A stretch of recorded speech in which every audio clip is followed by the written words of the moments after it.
Hi students, in today's session I am going to discuss about Kohlrausch law. Kohlrausch law states that at infinite dilution, the molar conductivity of an electrolyte can be expressed as the sum of the contribution from individual ions. Suppose the molar conductivity of HCl. Molar conductivity of HCl at infinite dilution. So, which is represent molar conductivity of HCl, right? This symbol we call it as a lambda. You can represent like this or like this. HCl for HCl at infinite dilution you can represent with infinity or not symbol, which is equal to molar conductivity of all the ions, means both the cation as well as the anion. Molar conductivity of H plus ion at infinite dilution plus molar conductivity of Cl minus at infinite dilution.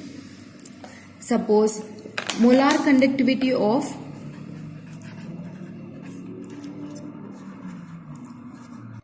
MgCl2.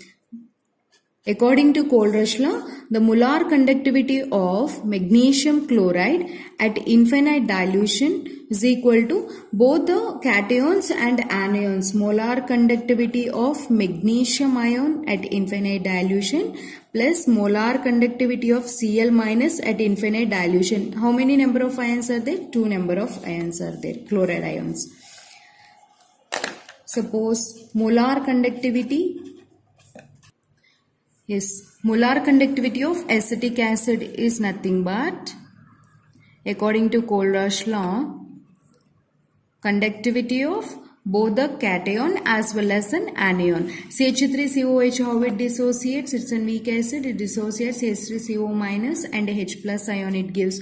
So sum of the both the anion at infinite dilution and cation at infinite dilution. Let us see applications to Kohlrausch law. We can calculate molar conductivity and equivalent conductivity at infinite dilution for weak electrolytes. See, molar conductivity or weak equivalent conductivity of a weak electrolyte at infinite dilution cannot be determined experimentally or by plotting a graph. This is because the conductance of such electrolytes is low and dissociation of such an electrolyte is not complete even at infinite dilution. Therefore, using Kohlrausch laws of independent migration of ions, it is possible to calculate molar conductivity as well as equivalent conductivity at infinite dilution. Suppose we want to find the molar conductivity at infinite dilution for acetic acid. Then how to find? This is a weak electrolyte. We cannot find normally, but by using Kohlrausch law we can find. How to find this one?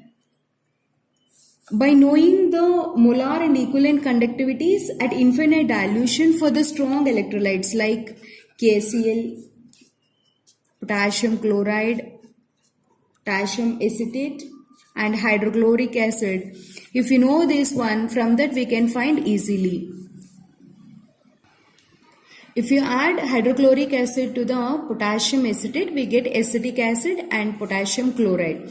We want to find acetic acid molar conductivity at infinite dilution. From these three values we know. Then limiting molar conductivity means molar conductivity at infinite dilution for acetic acid is equals to the sum of these two values minus of this value. If you do, we can get the molar conductivity of acetic acid at infinite dilution. So what I am doing is molar conductivity of acetic acid at infinite dilution is equal to molar conductivity of potassium acetate at infinite dilution plus molar conductivity of HCl at infinite dilution minus molar conductivity of KCl at infinite dilution. Yes, let us see one numerical. See this question.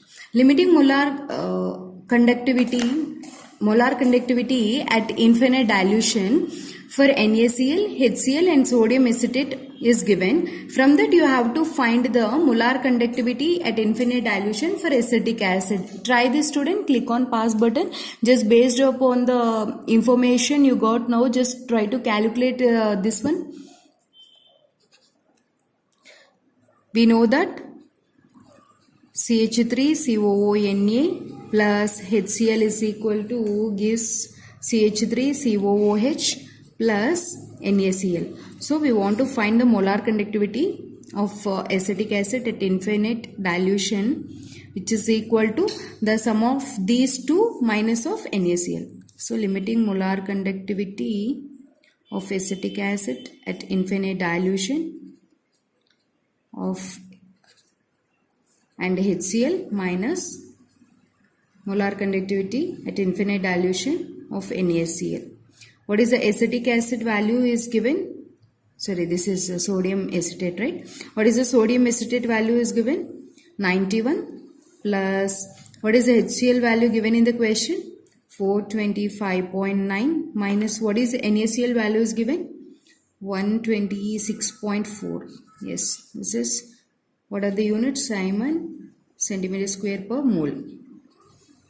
Then we get 390.5 Simon centimeter square mole inverse. Let us see next application to Kohlrausch law. By using Kohlrausch law, we can find the degree of dissociation.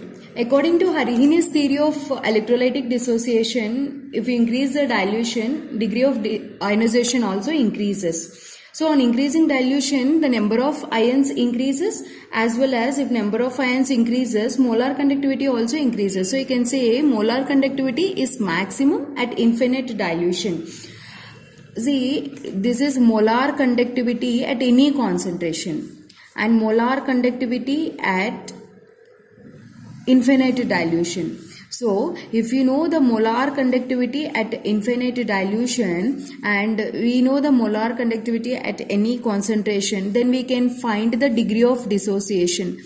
Alpha is equal to, which is nothing but degree of dissociation, which is equal to limiting molar conductivity at a particular concentration upon molar conductivity at a infinite dilution. Let us see the next application to Kohlrausch law.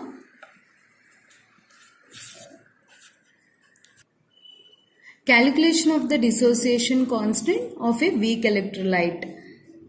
For weak electrolytes such as acetic acid and bases like ammonium hydroxide, we can find the dissociation constant. Dissociation constant formula is this one I derived in my previous videos. K is equal to C alpha square by 1 minus alpha. So C, what is the alpha here? We got lambda m C by lambda m naught whole square and 1 minus, what is the alpha, students? Lambda mc means limiting molar conductivity at particular concentration to that of molar conductivity at infinite dilution. So if you solve this, what we get? Lambda mc whole square by this one is there, right? Lambda m naught square into, if we take LCM, lambda m naught, and what we get here, a lambda m naught minus lambda mc. So this square and this will be cancelled and we get C lambda mc whole square by lambda m naught into lambda m naught minus lambda mc. This is the formula of dissociation constant for weak electrolyte like for acids, acetic acid. We can find by using this formula. See this problem. The conductivity of 0.001028 molar acetic acid is 4.95 into 10 power of minus 5 Simon per centimeter. Calculate dissociation constant if lambda naught for acetic acid is 390.5 Siemens centimeter square per mole. In this case, conductivity of acetic acid is given. Conductivity is given. And dissociation constant they are asking to find for acetic acid. Lambda naught is given. See, dissociation constant we have to find Ka. What is the formula of Ka? We discussed. What is the formula of Ka? C alpha square by 1 minus alpha. For this, we should know, in order to find the dissociation constant, we should know degree of dissociation, that is alpha. Alpha, in order to get alpha, what is the alpha formula? Means molar conductivity at any concentration to that of molar conductivity at infinite dilution. Infinite dilution is given in the question, that is 390.5. We have to find molar conductivity at any concentration. In my previous video I discussed the molar conductivity's formula is conductivity into 1000 by its concentration. So first find molar conductivity at any concentration. What is the conductivity given in the question? 4.95 into 10 to the power of minus 5 into 1000 divided by, what is the concentration given in the question? 0.01028. If we solve this, we get 48.15. Then substitute this value here, 448.15 divided by, what is the molar conductivity at infinite dilution? 390.5. Then if you substitute, we get the dissociation, degree of dissociation, its value is around 0.1233. Substitute this value here. Concentration is given. What is the concentration, students? 0.001028. Alpha value we got 0.1233 square. 1 minus 0.1233. Then we get 1.78 into 10 power of minus 5. This is the dissociation constant. Try different models on this. Definitely you will get the solution. Thanks for watching. I'll continue Kohlrausch law in my next video.